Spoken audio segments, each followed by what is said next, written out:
Okay, सुप्रभात बच्चों, कैसे हो? मैं Naseem teacher Hindi saint Claret high school की ओर से आप सबका स्वागत करती हूँ। कक्षा 9वीं प्रथम भाषा हिंदी पढ़ाने जा रही हूँ। कैसे हो बच्चों? उम्मीद है कि भगवान की कृपा से आप सभी लोग स्वस्थ कुशल होंगे।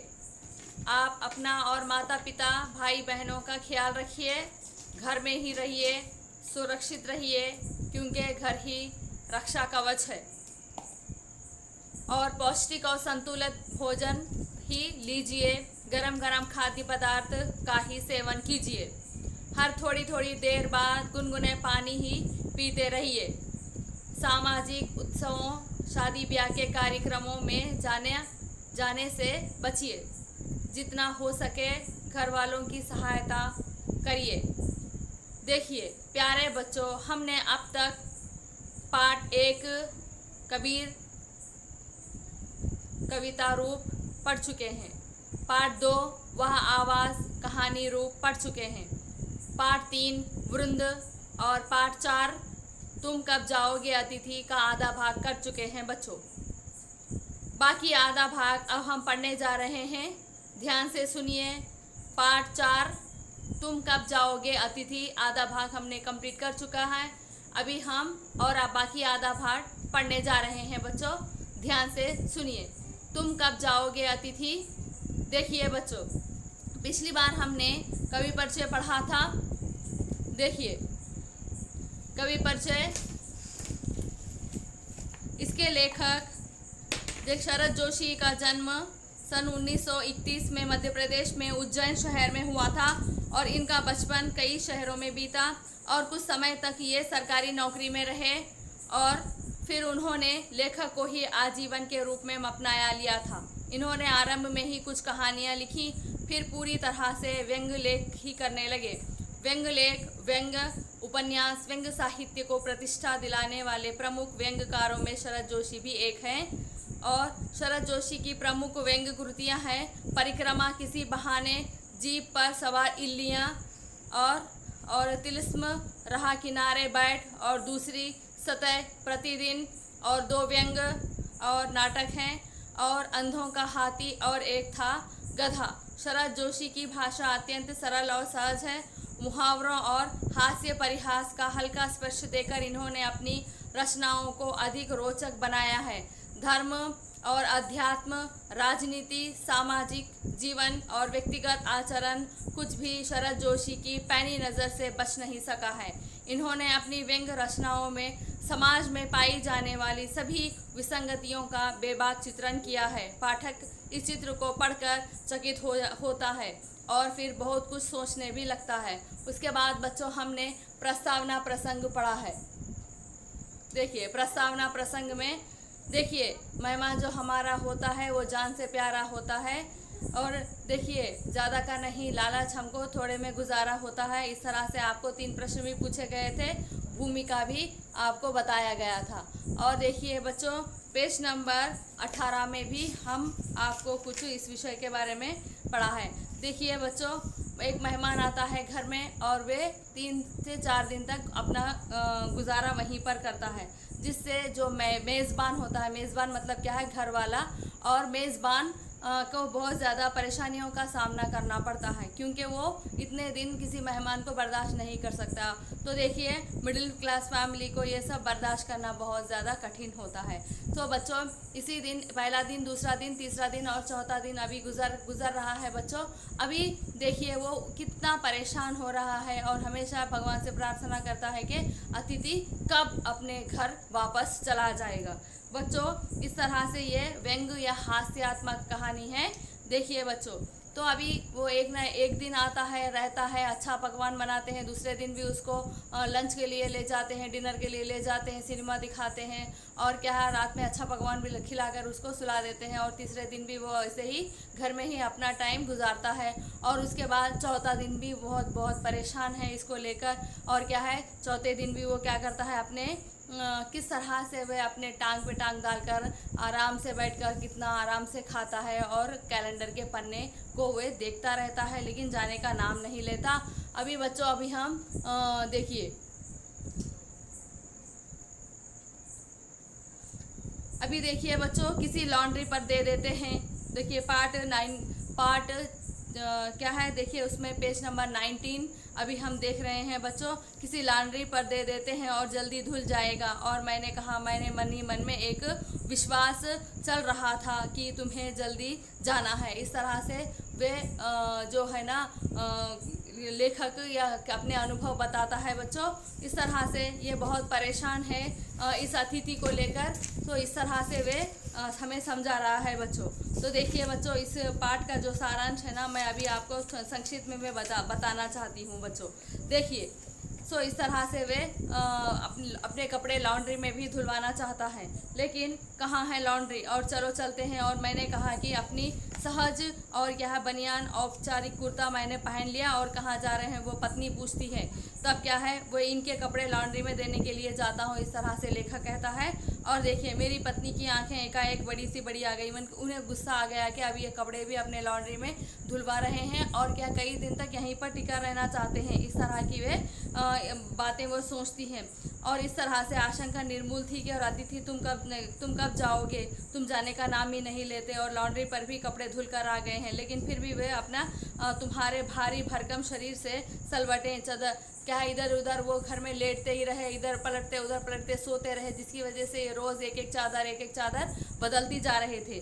लेकिन फिर भी क्या है वो जाने का नाम ही नहीं लेते। तुम देखकर और क्या है फूट पड़ने वाली मुस्कुराहट धीरे धीरे फीकी पड़ती गई। पहला दिन तो हम बहुत खुश थे, लेकिन आहिस्ता आहिस्ता वे दिन गुजर गया और वे मेहमान के ऊपर बहुत ज़्यादा गुस्सा आने लगा। देखिए, उन्होंने उसको डिनर करवाया, क्या है फिल्में दिखाई, और क्या है इस तरह से वे पन्ने उपन्यास पढ़ते पढ़ते पन्ने ही पलट दिए हैं। लेकिन फिर भी उसके बावजूद भी ये जाने का नाम ही नहीं लेते। कल पत्नी धीरे से पूछती है कि वे कब तक टिकेंगे। इस तरह से वे पूछती है पति से, लेकिन पति को भी नहीं मालूम वो कितने दिन तक रहेंगे। और देखिए, इस तरह मैंने कंध और उचित दिखाया और बोला कि मुझे पता नहीं। तो उसकी पत्नी बताती है कि आज मैं खिचड़ी बना दूंगी, हल्की रहेगी। क्योंकि इस तरह से वो ज़्यादा एफर्ट नहीं कर सकते पैसा, इसीलिए वे लास्ट में खिचड़ी बना देती है। उनके पास कुछ भी बचा नहीं। और सत्कार की ऊष्मा समाप्त हो गई है। मैं कितने दिन तक इन्हें अपना सत्कार करता रहूँगा, लेकिन बर्दाश्त से बाहर हो रहा है। इस तरह से वे इतना अपने अनुभव बताता है। तुम्हारे जाने का चरण क्षण, तुम कब जाओगे अतिथि से इस तरह से बेजार होते हुए कहता है। और तुम्हें यूँ अच्छा लगा रहा है ना, और मैं जानता हूँ कि दूसरों के यहाँ अच्छा लगता है। हाँ देखिए, अपना खर्चा नहीं चलता, पॉकेट से कुछ भी पैसा खर्चा नहीं होता, दूसरों का बैठकर हम खाते हैं तो हमें बहुत अच्छा लगता है ना। इस तरह से वह मन ही मन में सोचता है। अगर बस चलना होगा तो दूसरों के यहाँ रहते हैं, और पर ऐसा नहीं हो सकता। और घर की महत्ता क्या हमारे घर को अपना स्वीट होम कहते हैं। सो इस तरह से, क्योंकि दूसरों के घरों को क्या है अपना ही मनमानी कर सकते हैं। इस तरह से लोग दूसरों के होम को स्वीटनेस की भी क्या है काटने का ना दौड़ें, इसीलिए अच्छा अपना घर ही स्वीट माना जाता है। देखिए, अपने खर्राटे और इस तरह से रात गुजार करने के बाद भी कल एक किरण तुम्हारे बिस्तर पर पहुंची। सुबह की जब इनके घर पर बिस्तर पर गिरेगी, तभी भी उनके मन में आ जाओ कि ये हमारे घर से चले जाए। इस तरह से वे भगवान से प्रार्थना करता है और इस तरह से देवता दर्शन देकर लौट जाता है। देखिए, एक मनुष्य अधिक देर साथ नहीं रह सकते, क्योंकि देखिए मैं जानता हूँ कि अतिथि देवता होता है। आखिर मैं भी मनुष्य हूँ। ये कितने दिन तक मैं इसको बर्दाश्त कर सकता हूँ, मैं भी तो मनुष्य हूँ ना।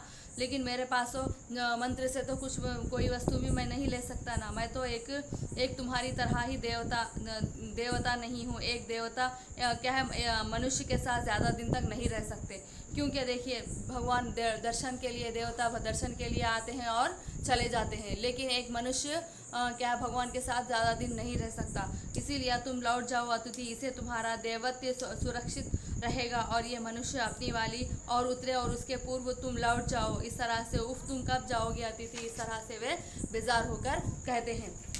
देखिए संक्षिप्त में आपको इसका सारांश बता रही हूँ। और तुम कब जाओगे अतिथि, ये व्यंग्य रचना है और इसके लेखक शरद जोशी है बच्चों। तो देखिए इस तरह से अतिथि के आगमन पर होने वाली समस्याओं का व्यंग्य किया है। आज की महंगाई में अतिथि देवो भव जैसे नैतिक मूल्यों का निर्वाह कितना भी दूभर होता जा रहा है। इस प्रकार प्रभावी एवं रोचक चित्रण इस व्यंग्य में बताया गया है। लेखक के घर में एक अतिथि आता है और लेखक उसकी भगत बड़ी ही अच्छी तरह से करते हैं, लेकिन वह मेहमान और जाने का नाम ही नहीं लेता। 4 दिन बीत गए हैं और उसके जाने की कोई संभावना नहीं दिखती है। तब लेखक उसके आगमन पर रहने संबंधी विषयों पर अपने व्यंग्य विचार इस तरह से लिखता है। हे अतिथि, तुम कब जाओगे? अगर तुम हिसाब लगाना आता है तो भी चौथा दिन चांद और रात तक पहुंचने वाले अंतरिक्ष यात्री भी वहां पर इतने दिन नहीं रुके होंगे। और तुम मेरी काफ़ी क्या मिट्टी खोद चुके हो, और तुम कब जाओगे अतिथि? इस तरह से प्रतिदिन वह भगवान को याद करता है।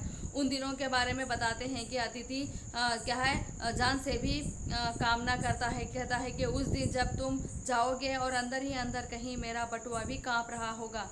डिनर खिलाते हैं और सिनेमा दिखाते हैं और बहुत कुछ उन्हें उनकी स्वागत में करते हैं और धोबी से कपड़े भी धुलवा कर लाते हैं। लेकिन लेखक इससे आशंका है कि इसी तरह से अधिक दिन तक वह रहता है और वह इससे अत्यंत दुखी होता है और अतिथि विविध तर्क देकर भी जाने नहीं देता। और लेखक इन्हीं विचारों और तर्कों से इस व्यंग्य के विषय बनाता है।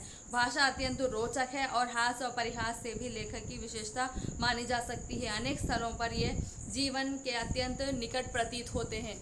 इस तरह से बच्चों अभी हम आपको कुछ प्रश्न दे रहे हैं। 4 प्रश्न दे रहे हैं बच्चों। इसके संबंध में 4 प्रश्न दे रहे हैं। वो 4 प्रश्न आपको क्या है देखेंगे। देखिए, यदि आप अतिथि बनकर कहीं जाते हैं तो आपकी क्या अपेक्षा कैसी होती है, ये आपको अपने क्लास वर्क में असाइनमेंट के रूप में क्लास वर्क में लिखकर आपको फिर से हमें हमारे नेवरस्किप में पोस्ट करना है बच्चों। दूसरा प्रश्न है, घर आए अतिथि को आप अपनी कौन कौन सी वस्तुएं प्रसन्नता पूर्वक देखना चाहेंगे और इस तरह दिखाना चाहेंगे। तीसरा प्रश्न है, शहर और गांव के अतिथि सत्कार में आपको क्या अंतर दिखाई देता है। शहर में किस तरह से मेहमान को देखा जाता है और गांव में किस तरह से मेहमान का सत्कार किया जाता है, इसके बारे में आपके विषय बताना है। आपकी दृष्टि में अच्छे अतिथि के क्या लक्षण हैं, अच्छे अतिथि कैसे होते हैं, क्योंकि थोड़े दिन 1 या 2 दिन से ज़्यादा ना रहें ऐसे अतिथि क्या है, अच्छे अतिथि माने जाते हैं। बच्चों आज अब हम आपको संक्षिप्त में एक छोटी सी स्टोरी बताना चाह रहे हैं बच्चों, देखिए और एंजॉय कीजिए।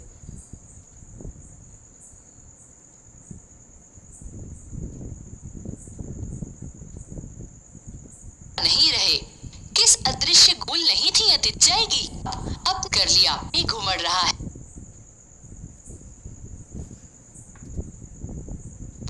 आज तुम्हारे आगमन के चतुर्थ दिवस पर यह प्रश्न बार बार मन में घुमड़ रहा है, तुम कब जाओगे अतिथि?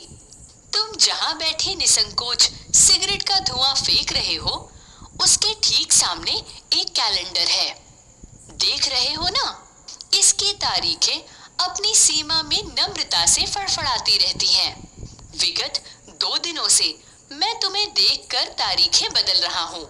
तुम जानते हो, अगर तुम्हें हिसाब लगाना आता है कि यह चौथा दिन है, तुम्हारे सतत आतिथ्य का चौथा भारी दिन, पर तुम्हारे जाने की कोई संभावना प्रतीत नहीं होती। लाखों मील लंबी यात्रा करने के बाद वे दोनों एस्ट्रोनॉट्स भी इतने समय चांद पर नहीं रुके थे जितने समय तुम एक छोटी सी यात्रा कर मेरे घर आए हो। तुम अपने भारी चरण कमलों की छाप मेरी जमीन पर अंकित कर चुके।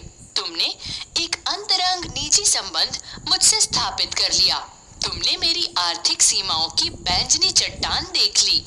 तुम मेरी काफी मिट्टी खोद चुके। अब तुम लौट जाओ अतिथि। तुम्हारे जाने के लिए यह उच्च समय अर्थात हाई टाइम है। क्या तुम्हें तुम्हारी पृथ्वी नहीं पुकारती? उस दिन जब तुम आए थे, मेरा हृदय किसी अज्ञात आशंका से धड़क उठा था। अंदर ही अंदर कहीं मेरा बटुआ कांप गया। उसके बावजूद एक स्नेह भरी मुस्कुराहट के साथ मैं तुमसे गले मिला था। मेरी पत्नी ने तुम्हें सादर नमस्ते किया था। तुम्हारे सम्मान में ओ अतिथि, हमने रात के भोजन को एकाएक उच्च मध्यम वर्ग के डिनर में बदल दिया था। तुम्हें स्मरण होगा कि 2 सब्जियों और रायते के अलावा हमने मीठा भी बनाया था।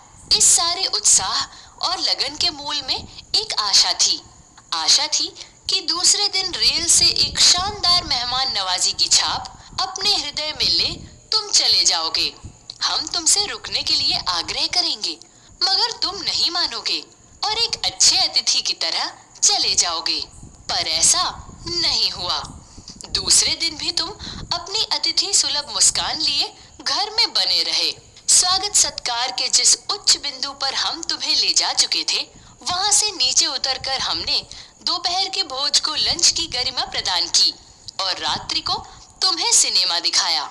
हमारे सत्कार का यह आखिरी छोर है, जिससे आगे हम किसी के लिए नहीं बढ़े। इसके तुरंत बाद भावभीनी विदाई का वह भीगा हुआ क्षण आ जाना चाहिए था, जब तुम विदा होते और हम तुम्हें स्टेशन तक छोड़ने जाते, पर तुमने ऐसा नहीं किया। तीसरे दिन की सुबह तुमने मुझसे कहा, मैं धोबी को कपड़े देना चाहता हूँ। यह आघात अप्रत्याशित था और इसकी चोट मार्मिक थी। तुम्हारे सामीप्य की वेला एकाएक यूं रबर की तरह खिंच जाएगी, इसका मुझे अनुमान न था। पहली बार मुझे लगा कि अतिथि सदैव देवता नहीं होता, वह मानव और थोड़े अंशों में राक्षस भी हो सकता है। किसी लॉन्ड्री पर दे देते हैं, जल्दी धुल जाएंगे। मैंने कहा। मन ही मन एक विश्वास पल रहा था कि तुम्हें जल्दी जाना है। कहाँ है लॉन्ड्री? चलो चलते हैं, मैंने कहा और अपनी सहज बनियान पर औपचारिक कुर्ता डालने लगा। कहाँ जा रहे हैं? पत्नी ने पूछा। इनके कपड़े लॉन्ड्री पर देने हैं, मैंने कहा। मेरी पत्नी की आंखें एकाएक बड़ी बड़ी हो गईं। आज से कुछ बरस पूर्व उनकी ऐसी आंखें देख मैंने अपने अकेलेपन की यात्रा समाप्त कर बिस्तर खोल दिया था, पर अब जब वे ही आंखें बड़ी होती हैं तो मन छोटा होने लगता है। वे इस आशंका का और भय से बड़ी हुई थी कि अतिथि अधिक दिनों ठहरेगा, और आशंका से निर्मूल नहीं थी अतिथि। तुम जा नहीं रहे। लॉन्ड्री पर दिए कपड़े धुलकर आ गए और तुम यही हो। तुम्हें देखकर फूट पड़ने वाली मुस्कुराहट धीरे धीरे फीकी पड़कर अब लुप्त हो गई है। ठहाकों के रंगीन गुब्बारे जो कल तक इस कमरे के आकाश में उड़ते थे, अब दिखाई नहीं पड़ते। बातचीत की उछलती हुई गेंद चर्चा के क्षेत्र में सभी कोनलों से टप्पे खाकर फिर सेंटर में आकर चुप पड़ी है। अब इसे न तुम हिला रहे हो न मैं। कल से मैं उपन्यास पढ़ रहा हूँ और तुम फिल्मी पत्रिका के पन्ने पलट रहे हो। शब्दों का लेन देन मिट गया और चर्चा के विषय चुक गए। परिवार, बच्चे, नौकरी, फिल्म, राजनीति, रिश्तेदारी, तबादले, पुराने दोस्त, परिवार नियोजन, महंगाई, साहित्य और यहाँ तक कि आंख मार मार कर हमने पुरानी प्रेमिकाओं का भी जिक्र कर लिया। और अब एक चुप्पी है। सौहार्द अब शनय शनय बोरियत में रूपांतरी हो रहा है। भावनाएं गालियों का स्वरूप ग्रहण कर रही हैं, पर तुम जा नहीं रहे। किस अदृश्य गोंद से तुम्हारा व्यक्तित्व यहाँ चिपक गया है? मैं इस भेद को सपरिवार नहीं समझ पा रहा हूँ। बार बार यह प्रश्न उठ रहा है, तुम कब जाओगे अतिथि? कल पत्नी ने धीरे से पूछा। कब तक टिकेंगे ये? मैंने कंधे उचका दिए। क्या कह सकता हूँ? मैं तो आज खिचड़ी बना रही हूँ, हल्की रहेगी। बनाओ। सत्कार की ऊष्मा समाप्त हो रही थी। डिनर से चले थे, खिचड़ी पर आ गए। अब भी अगर तुम अपने बिस्तर को गोलाकार रूप नहीं प्रदान करते तो हमें उपवास तक जाना होगा। तुम्हारे मेरे संबंध एक संक्रमण के दौर से गुजर रहे हैं। तुम्हारे जाने का यह चरम क्षण है। तुम जाओ ना अतिथि। तुम्हें यहाँ अच्छा लग रहा है ना? मैं जानता हूँ दूसरों के यहाँ अच्छा लगता है। अगर बस चलता तो सभी लोग दूसरों के यहाँ रहते, पर ऐसा नहीं हो सकता। अपने घर की महत्ता के गीत इसी कारण गाए जाते हैं। होम को इसी कारण स्वीट होम कहा गया है कि लोग दूसरे के होम की स्वीटनेस को काटने ना दौड़ें। तुम्हें यहाँ अच्छा लग रहा है, पर सोचो प्रिय कि शराफत भी कोई चीज होती है, और गेट आउट का भी एक वाक्य है जो बोला जा सकता है। अपने खर्राटों से एक और रात गुंजायमान करने के बाद कल जो किरण तुम्हारे बिस्तर पर आएगी, वह तुम्हारे यहाँ आगमन के बाद 5वें सूर्य की परिचित किरण होगी। आशा है वह तुम्हें चूमेगी और तुम लौटने का सम्मानपूर्ण निर्णय ले लोगे। मेरी सहनशीलता की वह अंतिम सुबह होगी। उसके बाद मैं स्टैंड नहीं कर सकूंगा और लड़खड़ा जाऊंगा। मेरे अतिथि, मैं जानता हूँ कि अतिथि देवता होता है, पर आखिर मैं भी मनुष्य हूँ। मैं कोई तुम्हारी तरह देवता नहीं। एक देवता और एक मनुष्य अधिक देर साथ नहीं रहते। देवता दर्शन देकर लौट जाता है। तुम लौट जाओ अतिथि, इसी में तुम्हारा देवत्व सुरक्षित रहेगा। यह मनुष्य अपनी वाली पर उतरे, उसके पूर्व तुम लौट जाओ। उफ, तुम कब जाओगे अतिथि? हाँ बच्चों, तो इस तरह संक्षिप्त में आपने एक वीडियो देखा है ना। तो देखिए, आप ये समझ में आ गया होगा। तो इस तरह से आपको जो 4 असाइनमेंट के जो प्रश्न दे रहे हैं बच्चों, उसको अपने क्लास वर्क में लिखना है और आप जल्द से जल्द कंप्लीट करके फिर नेवस्किप में पोस्ट करना है। उसके साथ साथ आप 6 बजे के समय आप ऑनलाइन टेस्ट बराबर लिखिए, ज़रूर लिखिए बच्चों। इस तरह से ये पाठ की समाप्ति होती है और ध्यान रहे, अपना ख्याल रखिए। इस तरह से अब हम अभी हमारा पाठ क्या है, कंप्लीट करने जा रहे हैं। इस तरह से स्वस्थ रहें, अपने घर में ही रहिए, सुरक्षित रहिए बच्चों। धन्यवाद।